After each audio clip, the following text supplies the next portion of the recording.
हाँ, लास्ट पे Einstein postulate and photoelectric equation. तो उसके 2 पॉइंट पढ़ाए थे मैंने आइंस्टाइन पोस्टुलेट के। वैसे emitter plate, collector plate, cord film, इसमें से लाइट इंसिडेंट होगा। Light consist of packets of energy known as a quanta of photon. Photon के पास एनर्जी होती है E=h/nu। तो इलेक्ट्रॉन्स आर इमिटेड। तो ये जो एनर्जी h/nu है फोटॉन के पास, वो this energy absorb by electron and this energy use by electron in 2 ways.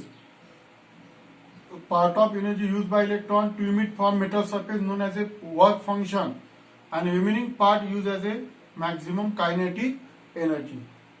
तो ये सेकंड पॉइंट में पढ़ाया था। अभी तीसरा पॉइंट देखो, लाइट फोटॉन इंसिडेंट हुआ कि इलेक्ट्रॉन बाहर निकल गए। There is no time lag, there is no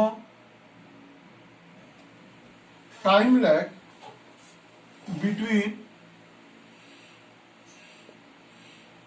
incidence of light and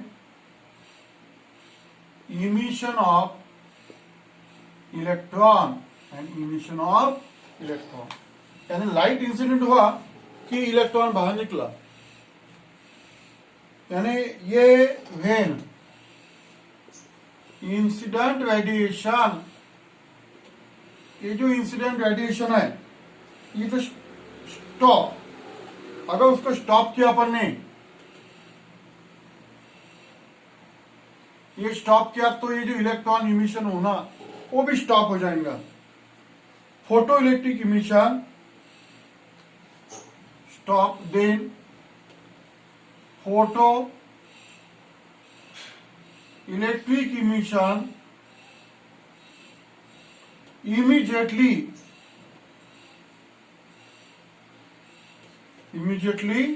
stops। यानी ये जो लाइट है, लाइट इंसिडेंट हुआ, लाइट के अंदर क्या है, फोटॉन। तो लास्ट पीरियड में बताया था कि there is a photon collide on electron. तो देखो, there is no time lag between incidence of light and emission of electron. Light incident हुआ कि इलेक्ट्रॉन बाहर निकला। When incident radiation stop, तो photoelectric emission immediately stop। it's third number का point. तीसरे number, ये चौथे, ये होगा 3 नंबर का पॉइंट। अब चौथे नंबर का जो पॉइंट है, it is depends on intensity. Intensity का अपने पोस्टुलेट चालू थे, आइंस्टाइन पोस्टुलेट। तो तीसरे नंबर का पॉइंट देखो, ये जो लाइट है, इमिटर लाइट, अगर इसकी इंटेंसिटी बढ़ा दिया लाइट की, तो number of photon increases, photon बढ़ जाएंगे, तो यहां से ज्यादा इलेक्ट्रॉन निकलेंगे। अगर इलेक्ट्रॉन ज्यादा निकल गए तो करंट ज्यादा पास होगा। And intensity directly proportional to current, intensity directly proportional to current according to Einstein postulate। According to Einstein postulate, if intensity of incident radiation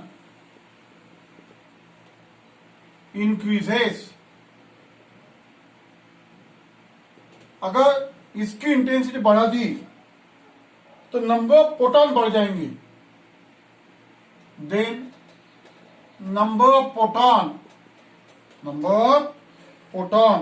having energy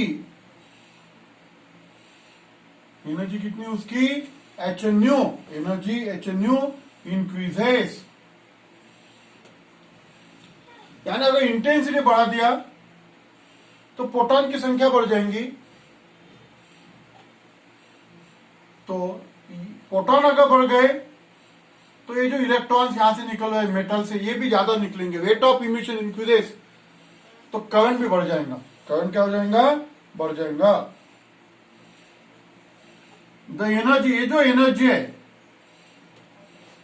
energy of each proton that is H new will be same. ये same है, समझ में है ना, हर एक proton की energy same है। और नंबर ऑफ इलेक्ट्रॉन बढ़ जाएंगे, then number of electron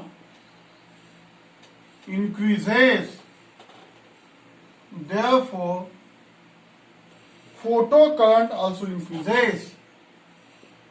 Photo current also increases.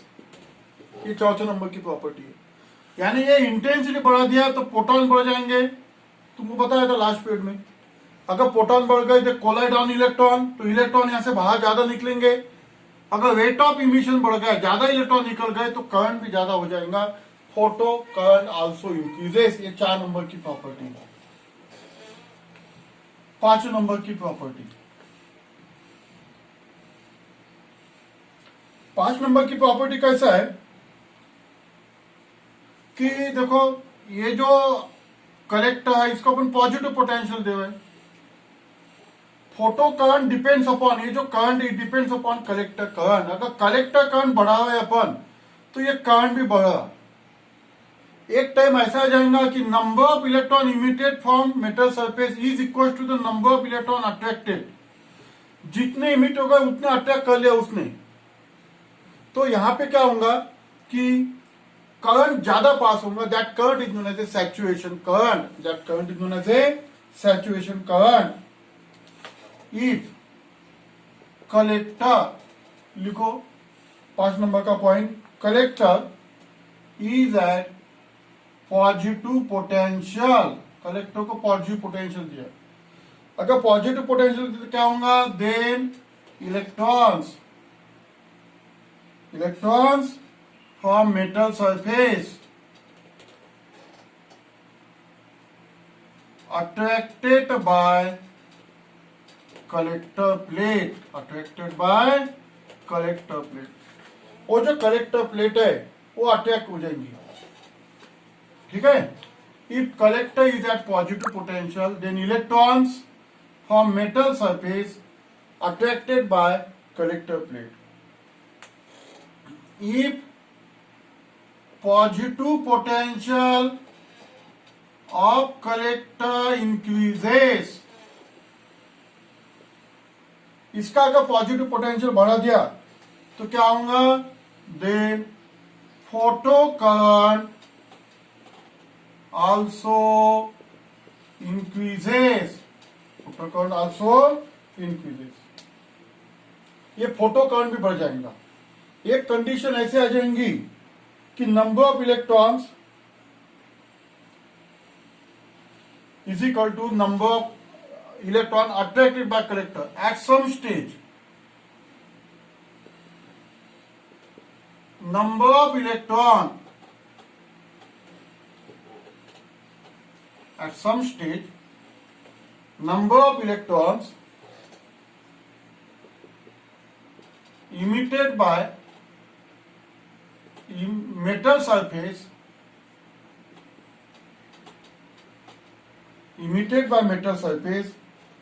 is attracted by collector plate. Number of electron emitted by metal surface is attracted by metal surface is equals to डालेंगे, is equals to, यानी ये easy हो जाएगा, is equals to attracted by collector plate. यानी जितने electron emit होगा, समझो यहां से 50 इलेक्ट्रॉन इमिट हो गए और 50 के 50 उसने अट्रैक्ट किया होगा, तो करंट ज्यादा पास होगा। That is known as saturation current. Number of electron emitted by metal surface is equals to the attracted by, is equals to, यहां पे लगे तो तुम डाल सकते हैं नंबर ऑफ इलेक्ट्रॉन, तो रन दो, नंबर ऑफ डाल दो वाले तो और इजी हो जाएगा। Number of electrons attracted by collector plate, then photocurrent becomes maximum, called as, इसको क्या बोलेंगे, सैचुरेशन करंट। इसको क्या बोलते हैं, सैचुरेशन करंट। यहां का पार्ट इधर लिखा है, यानी अपन ये पॉझिटिव्ह पोटेन्शियल बढ़ाते बढ़ाते गए, म्हणजे वाढवत गेलो आपण, तर करंट सुद्धा वाढत जाईल। आणि एक कंडिशन अशी होऊन जाईल की जेवढे इलेक्ट्रॉन इथे इमिट झाले तेवढे तेवढे हे अटॅक होईल, त्यावेळेस करंट हा जास्त होऊन जाईल, त्याला म्हणतात सॅच्युएशन current, is called as a सॅच्युएशन current. Photo current becomes maximum, called as a saturation current, इसको बोलते सैचुरेशन करंट। अब ये जो सैचुरेशन करंट है, ये सैचुरेशन करंट इसके इंटेंसिटी के ऊपर डिपेंड है। ये जो लाइट अपन डालो है, ये कॉस विंडो से, ये जो कॉस विंडो है इसमें से जो लाइट डालो है अपन इसके ऊपर, इसके इंटेंसिटी के ऊपर डिपेंड है। अगर इंटेंसिटी बढ़ा दिया तो सैचुरेशन करंट बढ़ जाएगा, ठीक है। 6 number, if intensity of incident radiation increases, then rate of emission, यानी म्हणजे प्रत्येक सेकंदाला किती इलेक्ट्रॉन इमिट होत आहे तो रेट ऑफ इमिशन। जसं तुम्हाला लास्ट पीरियड में एग्जांपल दिया था, 50 electron per second, 60 electron per second, rate of emission बोलते इसको। Then rate of emission also increases, rate of emission also increases, therefore photocurrent also increases, photocurrent भी बढ़ जाएगा। यानी this current, photocurrent depends upon, क्यों अपन photocurrent की जगह पे saturation current लिखेंगे और एक्टिवेट हो जाएगा वो। therefore saturation current also increases, ऐसा लिखेंगे। यानी सैचुरेशन करंट, ये जो सैचुरेशन करंट है, ये सैचुरेशन करंट इसके ऊपर डिपेंड है, इंटेंसिटी के ऊपर डिपेंड है। ये 6 नंबर का पॉइंट हो गया। अब 7 नंबर का पॉइंट देखो। 7 नंबर का पॉइंट जो है वो काइनेटिक एनर्जी के बारे में है, समझ में है ना। ये काइनेटिक एनर्जी देखो, ये ट्यूब है, ये 2 इमिटर प्लेट, कल यहां से लाइट इंसिडेंट हो रहा। देखो तुमको बताया था कि प्रोटॉन के बाद जो एनर्जी थी HNU, ये इसने गेन कर लिया है। किसने एब्सॉर्ब कर लिया है, इलेक्ट्रॉन ने। इलेक्ट्रॉन को कितनी एनर्जी, HNU, उसने कुछ एनर्जी काय के लिए यूज किया, बाहर निकालने के लिए। और remaining part as a maximum kinetic energy Ke max. अब इसके देखो, यहां से जो इलेक्ट्रॉन निकल रहा, हर एक का स्पीड अलग रहता, हर एक की काइनेटिक एनर्जी अलग रहती। अब Ke मैक्स के बारे में देखेंगे। The electrons emitted from metal surface have different kinetic energy. देखो हर एक की काइनेटिक एनर्जी अलग रहती, एनर्जीज। यहां से जितने भी इलेक्ट्रॉन निकल रहे, सबकी काइनेटिक एनर्जी अलग अलग रहती, ऐसा उसका मीनिंग है। Electrons emitted from metal surface या डिफरेंट काइनेटिक एनर्जी, सबकी काइनेटिक एनर्जी अलग रहती।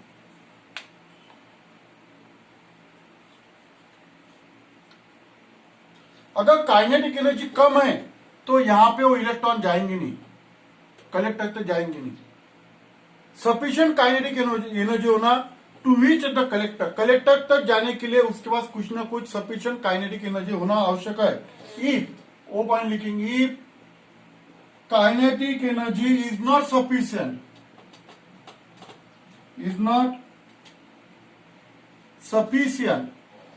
then electrons does not reach collector, वो कलेक्टर पर्यंत जाणार नाही, and then photon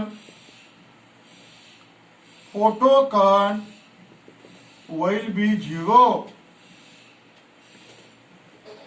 यानी अगर काइनेटिक एनर्जी सफिशिएंट नहीं है तो ये इलेक्ट्रॉन एक कलेक्टर तक जाएंगे नहीं, अब फोटोकॉन 0 हो जाएगा। Electrons emitted from metal surface are different kinetic energies.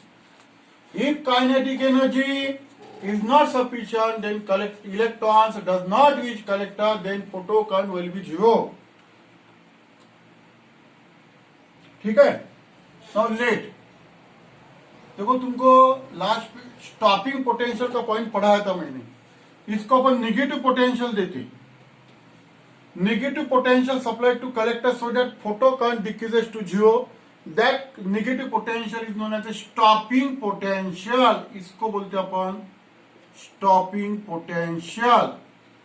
Minus V जो भी stopping potential. If K max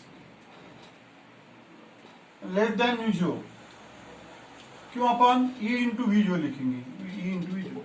देखो ई इंटू वी जो ये भी एनर्जी है, ये जो एनर्जी है ये यहां से यहां तक जाने के लिए लगती है। अगर उससे ये कम है के मैक्स तो इलेक्ट्रॉन वहां तक जाएंगे नहीं। देन इलेक्ट्रॉन्स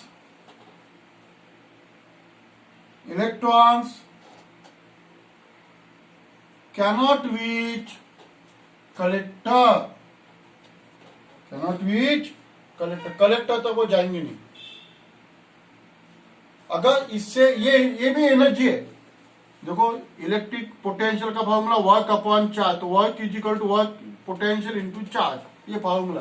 वर्क यानी एनर्जी, ये पोटेंशियल है वी जो, चार्ज है ई, ये फॉर्मूले से लाया है, इलेक्ट्रोस्टैटिक का फॉर्मूला ये। तो तुमने अभी ये समझ लेना, ये यानी चार्ज, वी जो यानी स्टॉपिंग, ये एनर्जी है। ये एनर्जी से ये एनर्जी लगती है यहां से यहां तक जाने के लिए। उससे अगर कम है काइनेटिक एनर्जी तो इलेक्ट्रॉन वहां तक जाएंगे नहीं। समझ में है ना? लगे तो तुम मैं लिखा के दे सकता कि वेयर ई इंटू वी जो, ये जो है ना ई इंटू वी जो, ये क्या है energy, be energy required for electrons to overcome potential, ये माइनस वी जो। If K max is equal to E into V जो, अगर अपन ये एनर्जी सेम है, दूसरी कंडीशन, तो क्या होगा, इलेक्ट्रॉन बाहर निकलेंगे लेकिन उसका स्पीड जो रहेगा। समझ में है ना? तो then photon will be 0, then photon will be 0। अब उससे ज्यादा ले लेंगे, therefore स्टॉपिंग पोटेंशियल, ये जो स्टॉपिंग पोटेंशियल है, stopping potential depends on frequency but does not depends on intensity, intensity अवलंबून नसते स्टॉपिंग पोटेंशियल। स्टॉपिंग पोटेंशियल हे कशावर डिपेंड असते, स्टॉपिंग पोटेंशियल हे फ्रिक्वेन्सीवर डिपेंड असते। ये जो स्टॉपिंग, इसकी फ्रिक्वेंसी इसके इंटेंसिटी के ऊपर डिपेंड नहीं होता। 8 नंबर का point, if K max is less than 0, less than E into V 0, then तो अगर ये एनर्जी कम है, सॉरी गलती, काइनेटिक एनर्जी इससे ज्यादा है, तो अल्टीमेटली सब इलेक्ट्रॉन यहां पे जाएंगे, रीच होंगे कलेक्टर तक के, अब फोटोकॉन पास होगा, देन फोटोकॉन फ्लोज, देखो अभी एक ग्राफ निकालना है, निकालो ग्राफ। इसके ऊपर फ्रीक्वेंसी ले लो, frequency mu zero nu frequency, और इसके ऊपर जो है स्टॉपिंग पोटेंशियल ले लो वी जीरो स्टॉपिंग पोटेंशियल। तुम काइनेटिक एनर्जी पे ले सकते हैं और काइनेटिक एनर्जी। देखो तुमको एक ग्राफ पढ़ा था मैंने, और के मैक्स, ठीक है ना, फ्रीक्वेंसी और के मैक्स का ग्राफ होगा तुम्हारा,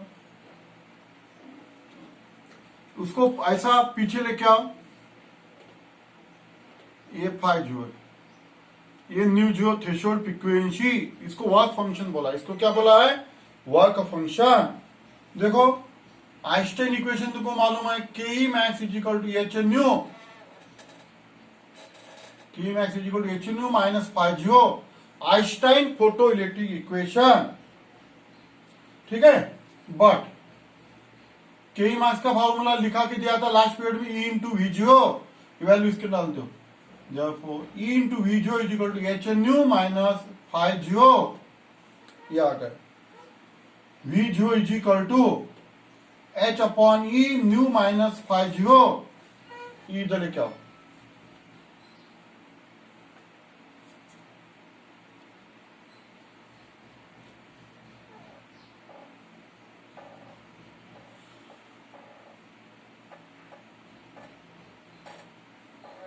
के मैक्स की वैल्यू डाल दें वी जीरो, ठीक है।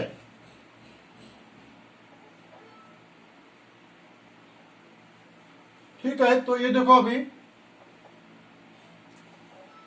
ये जो है एच अपॉन ई, ये स्लोप है, ये स्लोप ऑफ स्ट्रेट लाइन, देखो स्ट्रेट लाइन है, तुमको फॉर्मूला मालूम है, y equal to m x plus c, ये मैंने स्लोप, ये हमको बोलते स्लोप, ऐसा है फॉर्मूला, ये स्लोप है, ये एच अपॉन ई। तो अपन तुम बोलेंगे सर इसको क्यों नहीं डिवाइड किया, वो मीनिंगलेस पार्ट है। तो देखो अभी जो है ना एच अपॉन ई, ये स्लोप है, उसका स्लोप तुमको मालूम होगा, y2 minus y1 upon y2 minus y1 upon x2 minus x1, ठीक है ना, ये स्लोप है। तो देखो स्ट्रेट लाइन क्या है, तुमको पता होगा स्ट्रेट लाइन क्या है, तो y इज इक्वल टू, और लगे तो ये यहां पे लिख सकते हैं, y is equal to m x plus c, ये स्लोप है, ये मैंने स्लोप आता, तो ये एम की वैल्यू है। देखो वी जो अपन ने वाई एक्सिस पे लिया, ये वाई एक्सिस है, एक्स यानी न्यू, ये एक्स एक्सिस है, ये आगे ना बराबर, सी यानी कांस्टेंट, तो ये जो है ना ये स्लोप है, it is the equation of straight line.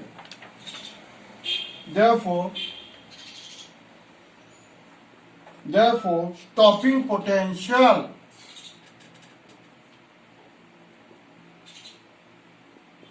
V0 is stopping potential, V0 varies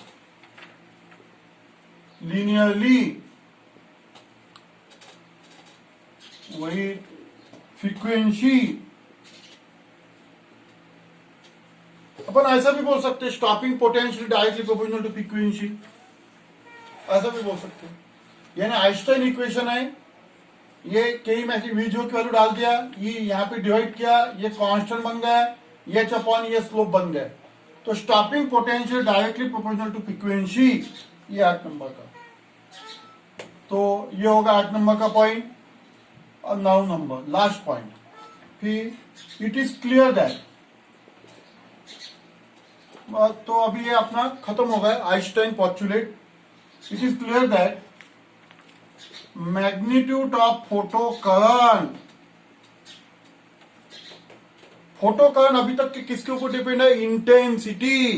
it does not depend upon frequency, depends on intensity and potential. और जो अपन कलेक्टर को पोटेंशियल देते इसके ऊपर डिपेंड है, potential of collector. But it does not depend, but photon does not depend on frequency. Frequency के ऊपर फोटोकॉल depend नहीं, does not depends on frequency.